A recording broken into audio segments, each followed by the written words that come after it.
I think we're live. Okay, so today's topic is interesting to me because sociological things are interesting to me. People, human behavior, all this kind of things catch my attention. So, another thing that catches my attention is how few people know about the Stanford prison experience. I Googled that today. It's not the Stanford prison experience. Well, it is, but it's called the Stanford Prison Experiment. But it was indeed an experience. Okay? Um, we should be live. All right. So, looking into this, I found out that there was a guy that preceded Philip Zimbardo. Philip Zimbardo was the guy who was the head of the Stanford Prison Experiment. It was an experience. It was also a test. I'll tell you guys all about it. But preceding the Stanford Prison Experiment, Stanford Prison Experiment, Stanford Prison Experiment was a dude named Milgram. Milgram's parents were victims of the Holocaust. So he wanted to. Weird. Well, I'll see the chat. Oh, there you are. Hi, Angela. I can see the chat. I love you, Angela. You're an angel. So this guy named Milgram's parents were in the Holocaust. They were in horrible circumstances in concentration camps. So this guy decided that he wanted to figure out how people could do evil things. I can't move at all, guys, because if I do, we have a very tentative situation on my bed. But we're good. So this guy Milgram was kind of weird because at first it's like, oh, cute. You want to like figure out, not cute, but his parents suffered in the Holocaust and he wanted to figure out how people could do things that they did to innocent people. So that's where it started, but it got a little weird, as things do, right? So Milgram did his thing in 1961, Stanley Milgram. He wanted to know how people did the horrible things that they did in Nazi Germany. He had 3 people in his study. And his study was repeated many times before Stanford, which was 71, I think. Yes. So his just had 3. The authority. Did you guys ever see, do you like the show South Park? I love that show. Respect my authority. So he had authority. Authority. He had authority, which was a guy in a lab coat. And this was actually the only guy that didn't know it. He was the variable. He was the test subject. Volunteer, one was a teacher. The other volunteer was a victim. So both were volunteers, actors. One was a volunteer that was a teacher, one was a student.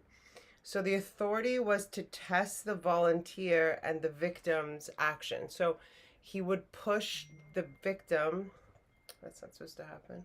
He would push the volunteer to push the victim. So he set up this scenario where basically it was one person who had all this authority over a person who was a teacher to a student, but in the experiment it's the victim. And with this person who's the authority overseeing this dude, the teacher or the volunteer,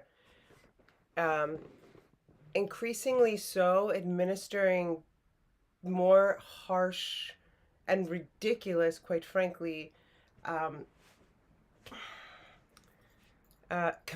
commands, things to do.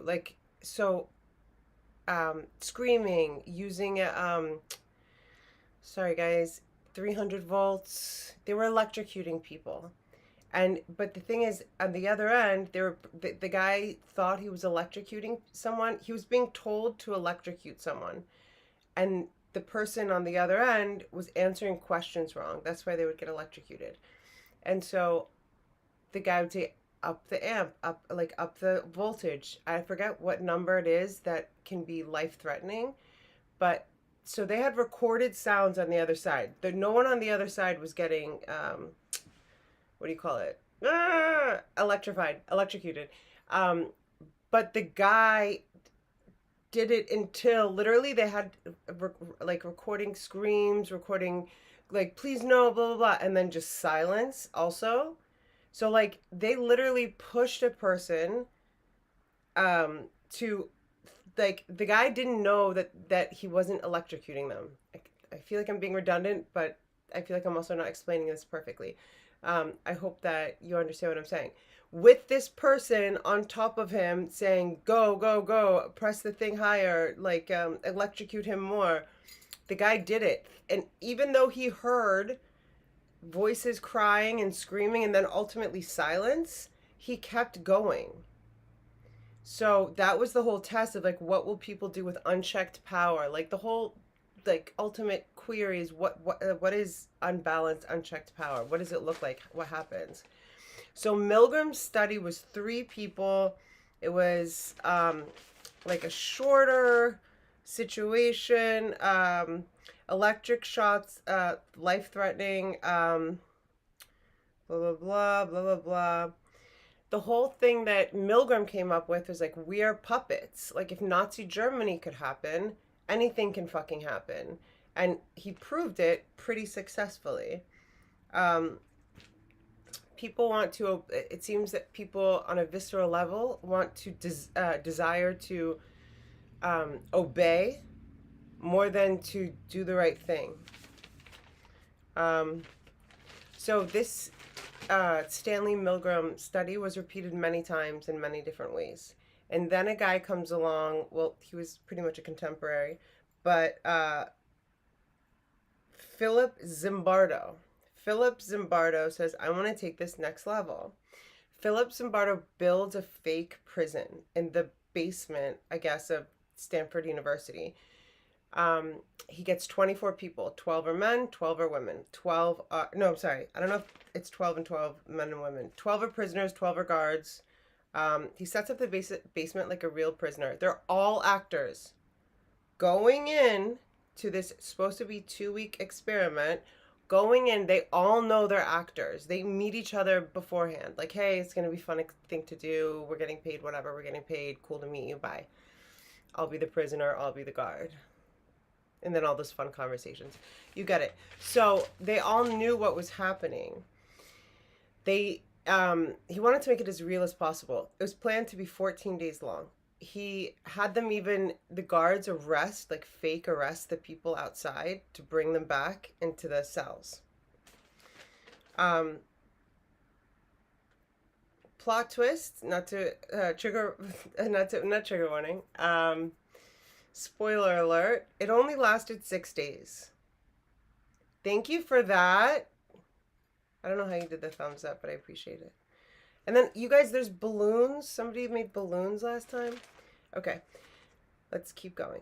So 1971. So let's think about this. So Milgram started this whole concept. Oh, other big thing that happened that was very different. Stanley Milgram, his stuff was published, I feel like, in 1961. So he's probably working on it for years before.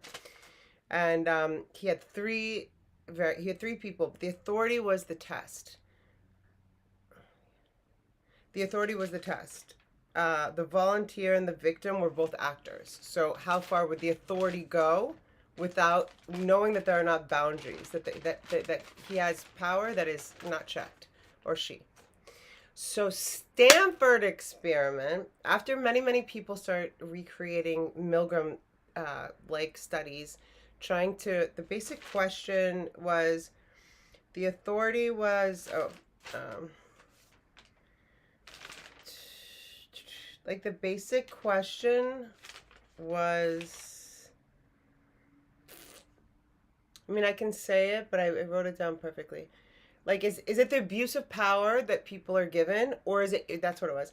Is it the abuse of power? I mean, is it power that people are given that will inherently be abused, or is it human beings inherently will abuse power and do really fucked up things to other people? That's kind of the question.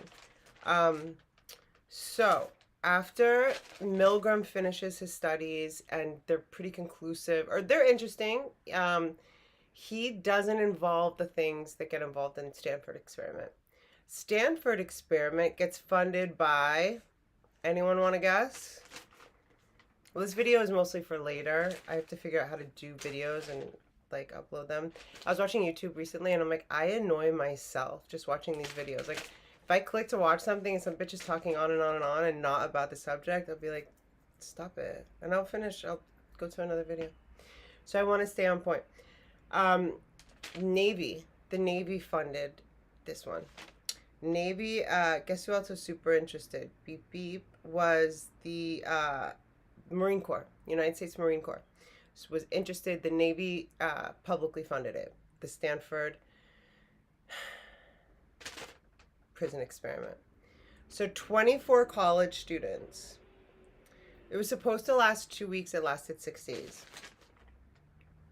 Terminated after just 6 days due to extreme psychological effects that it was having on the guards and the inmates. Remember, they're all actors and all voluntarily there. They were all actors, yeah. So they set up the basement like a real prison. Prisoners were given numbers instead of names. So that's something. So I feel like, first of all, the Navy funded it. So let's think about that.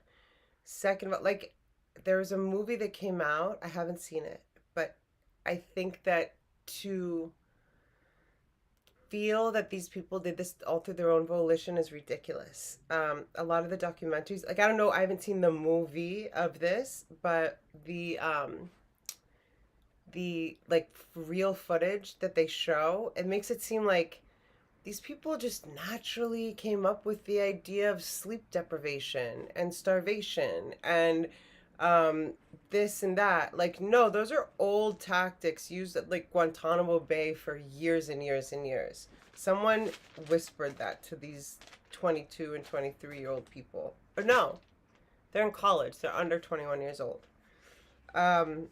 So prisoners were given numbers instead of names. That goes to reading a lot about Vietnam and stuff. They called they would call the Vietnamese Charlie because it would like make it less personal. So I think that was the idea with the numbers. They do that in a lot of places today. There are a lot of examples of that. Within 1 day, a guard physically hit a prisoner with a nightstick. Guards used physical and psychological abuse, including starvation, sleep deprivation. So these things were taught to them. Just saying. The spiral was very fast. By the 3rd day, a prisoner started to cry and scream, wanted to get a lawyer. Because you have to remember, they're going in as like, I don't know if you guys have ever done like, I've done one. When they pay you money to go do something, I did it for CBD. They pay me $250 to go in and do like this CBD trial, a trial. So they're getting paid to do this thing. So it's sort of a trial sort of thing, but more an acting situation. After the 2nd day, Ninushka. After the 2nd day, so after the 1st day, it's a woman or a man? A woman is crying and wanting to be with a lawyer. And this is another fucked up part. They were in there like, so they all go in and they all meet before. Like, I'm going to be a guard. I'm going to be a prisoner. Let's just imagine they have a cocktail party. They have a cocktail party. Like, it's going to be so fun. See you in 2 weeks when this is all over. And, like, don't be too mean to me, sir. Like, don't be a bad girl. Whatever the fuck happens. And then literally within 24 hours, physical, like, a guard takes a nightstick and hits another human being. Innocent human. These people are all actors. So that guy gets out. 2 more people get out by the 3rd day. Power dynamic. Obedience versus obedience in humans, and then power dynamic in like authority. Is brutality intrinsic to human nature itself? That was a big question. Is brutality intrinsic to human nature itself? Or is abuse of power what happens? So, After this third day, 3 people left. 3 of the prisoners. And then this guy, they called him something, like a cowboy or something. There was this one guy that was just kind of like leading all the negative stuff. Um, weird thing. The guy, I keep forgetting his first name. Philip, I think he's kind of a sadist. He has to be. Philip Zimbardo was ready to keep going. Randomly, his girlfriend came on the 5th day of the experiment and she saw what was happening and it got bad. Like, they were, by the 6th day, the guards were basically physically abusing the prisoners, like, and it was bad, and other things. And so the girlfriend comes in, the girlfriend of the guy who's heading the study. She goes, "You have to stop this immediately. This is horrible. This is abuse, and etc." And then he stops it on the 5th day, the 6th day. Thank you, Bang. Maybe I'll bang you later. So he stops it on the 6th day, which I thought was interesting. But she did have some. She was connected. Like, I think she was like a therapist, and she was like, it wasn't like just this random like girlfriend walks in and is like, "This isn't cool." It was like, "This is not okay. This is not okay." And then obviously, who knows what would have happened if they let it go on for the duration that it was intended to go for, 14 days. So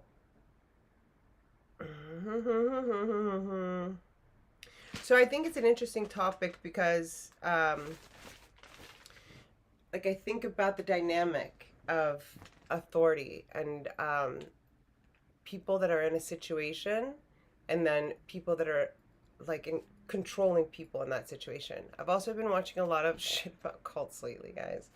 Like, have you heard about the twin flame cult or seen that show Escaping Twin Flames with Shyla and that other guy? They're insane and like hurt a lot of people. Then I saw that thing about the 7M cult. And then, gosh, there's like so many. I feel like Hollywood in itself is kind of a cult. I feel like Scientology is a cult. I feel like any place that makes you stay away from your family and like do weird shit with money is like kind of cultish. But I experienced a situation like this where I was in a fake rehab. I was the only one in there that didn't know it was a real rehab. Well, I guess a few other people that were in there with me knew, but I didn't find out until years later. So think about this. All these people had authority over us human beings. And I'm not going to get into the video of unlicensed rehab centers tonight. That is not this video. But I can't even tell you some of the abuses that happened. I will tell you a few. A man grabbed me from behind. This man worked at the place. So the place was called The Hills. He worked there. He was a tech. He was driving me to a doctor's appointment in the waiting room of the doctor's appointment. He's a very large melanated man, 6'3", 6'4". Grabs me from behind and picks me up, and his like big rod is going into my back. I'm in a doctor's office. What's happening? Why is the tech who's paid to take care of me and take me to a doctor in the doctor's office picking me up and putting his boner on my low back? Why is someone paying for this to happen to me? So unlicensed rehabs are a whole other thing, but these situations with people getting stuck, I also watched that show, The Program. I kind of want to do a video. It's so weird, you guys. Another documentary. It's called The Program. You guys know that I love AA. I support people that are in Alcoholics Anonymous and stuff like that. I've had a good experience with Alcoholics Anonymous, not treatment centers. Very different things. And the people that started, like, the program is about, like, all these schools, like, Paris Hilton talked about being abused in one of them, like, all these, like, crazy rough schools in the middle of nowhere, where you get, like, picked up in the middle of the night when you're 16 by handcuffs. The fuck? and you go to like some like very rural or place, and you're fucked. You're fucked for like a while, and then you're probably fucked for the rest of your life. So the program, I was like, it was kind of tripping me out because of the way that they were doing things, and it was the same experience that I had. Like, I remember when I first went into that place, they said, Ashley, make sure your first question, like people that had been there before me, make sure your first question is something that you don't care about, because they're going to say no. I'm like, what are you fucking talking about? Like, whatever the first question is, they will say no. That's just how it goes. So make sure, like, make up a question. Like, can I go look for a flower, or can I go jogging? But make sure you don't care about it, because they're going to say no. And sure enough, I think I asked to go running or something, and they go, nope. I was like, why? And they were like, it's a very individual program, and we don't have to explain to you. It's part of the mind control stuff. It's part of submission. It's part of like putting you down. It's a part of coercion. It's coercive control. Coercive mind control. And this like bothers me to say, but I'm never gonna like not say stuff. They founded their stuff, not the hills, the place, the program is it's a network of schools called, starts with an M, charismatic schools or something, or a C, charismatic schools or something like this. And so one of them is like Casa del Playa, and like the pictures look amazing, but the kids are being abused and starved and beaten, and all kinds of horrible things are happening. Um, but so